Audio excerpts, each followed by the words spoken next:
The Sea Pines plantation has been making headlines in the Island Packet almost every day this week. The issue is a proposal to dredge the community's waterways and how that dredging will be paid for. With me is Kelley, Executive Director of Community Service Associates. Thank you so much, Cary, for joining us and helping to explain this controversial topic.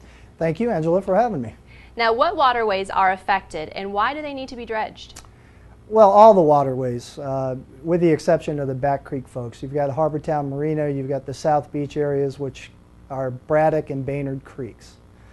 Well, they need to be dredged because they haven't been dredged in going on 10 years now. And it's just accumulated silt, and we're actually seeing, in the case of Harbortown Marina, it beginning to close down. We're losing the ability to use some of the larger boat slips, and because of that, some of those boats just aren't coming in anymore. Now, who are the different entities that are involved in making this process happen? Well, there's the South Island Dredging Association, which has representatives on its corporate board from all the areas, whether it's the Harbortown boat slip owners, the resort, South Beach Marina, the South Beach folks, and Baynard. Okay. They hold the permits, the only permit that we have right now. They have a permit for dredging. And it expires at the end of 2012. So really they represent all of the areas and we're trying to find a solution. Gotcha. Now, does everyone agree that the dredging needs to be done? Oh, I think that's beyond dispute. It has to be done. If the waterways are going to remain navigable and used by our owners and visitors, we have to get this done. Great. Now, I know that you have short-term goals and long-term goals. Is that where the confusion sets in and where people disagree? Well, I don't know whether it's causing the confusion. I just don't think a lot of folks, or the folks that have not taken the time to go to our website or come to my monthly meetings, are just not aware of what we're trying to get done. The short-term goal right now is to get some dredging done under the current permit. And we're focused primarily, well, we're focused only on Harbortown Marina.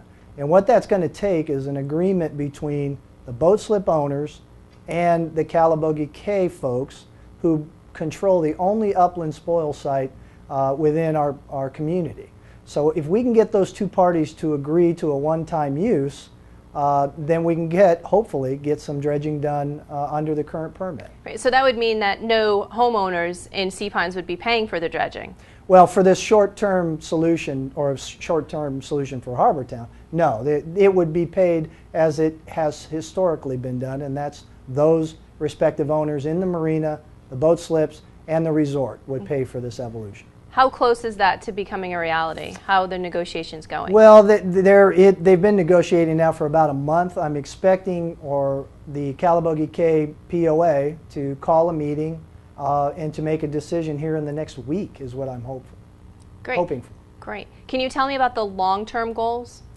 Well, the long-term goals would be to figure out a standard method of dredging for all our waterways, for all the ones that it makes sense to dredge. There are some areas that, through our engineering studies, it's become clear that there are some areas that may have been done historically that just don't make sense to dredge again. So taking those out of the evolution reduces the scope. But we need to look at what method, hydraulic is the method of choice, hydraulically dredging. But then, along with that, how do we dispose of the material? And that's really the hurdle for us, for Sea Pines. Is where you're going to dispose of it? Is not only where, but how. Right now, we only have one upland site, and it's not nearly large enough to support all the venues. And even if it was, its location in Sea Pines is not conducive to the amount of truck traffic that would result when we dry the material out and have to move it to a landfill. Plus, it's very cost prohibitive. Interesting. Now, what's the timeline for the long-term goals? I mean, how far in advance are you looking? Like, when would you like all of this to start happening for long-term? Well, we'd like to we're focused really right now, if we can get the agreement between the boat slip owners and Calabogie Cay, we'll move that dredging evolution forward. We've got testing that needs to be done, survey work, get a bid package together, get it out for bid, and then hopefully, because we're going to have to enlarge the site, the capacity of the current site as part of that project, get that done first, and then get the dredging started. Now, we have to start the dredging in the winter months. So we're running out of time. We've got to get this going. Oh my. So if you don't get it done within the next couple of months, you have to wait a whole nother year? We'll have to wait a year, and the dredging permit is only good until the end of 2012. So if we wait too long, the permit expires, we've got to start the permitting process over again. Even with that said, we do not currently have a disposal permit, so we're going to have to get that process rolling if we have an agreement. As soon as we have it, we'll start that process. Great. Now that's short term. Long term is trying to figure out the method and then how do we dispose of the material. We have looked at every possible way of doing it, whether it's hydraulically dredging to an upland site, which in our case would require developing another upland site. And really the only area that would lend to that is the forest preserve. And the thought of going into forest preserve and essentially clearing at least 14 acres and then building a site with enough capacity to support Harbortown and the South Beach areas, it's problematic. The environmental impact of that, wetlands, tree mitigation, the costs are, it's astounding how much that might cost. Plus we'd have to buy the land. So it just makes it, it doesn't make it feasible. We also looked at hydraulically dredging into a scow and taking it offshore. Well, the silent inspector monitoring of that type of the scows as they travel from the dredge site to the disposal site does not lend itself to hydraulic dredging, which is 90% water. Scows leak.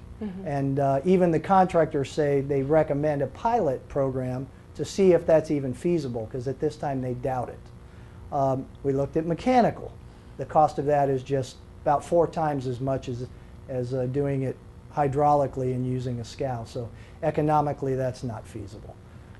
Really what we're coming down to is we need to go back and revisit the possibility of hydraulically dredging and using open water disposal, which would be pumping that spoil out into a location in the Calabogie Sound, most likely on the outgoing tide, so the material's dispersed very quickly. And then we essentially eliminate the transportation cost, which is really what's making it cost prohibitive for us to get the work done. Okay. Is there one final message that you'd like to tell our viewers and the residents of Sea Pines? Yes, I just want everybody to be aware that this is a work in progress. There's been a lot of talk, a lot of concerns voiced about the fact that our boards, our community boards, are moving to implement a tax district and all of these other things. That is not the case.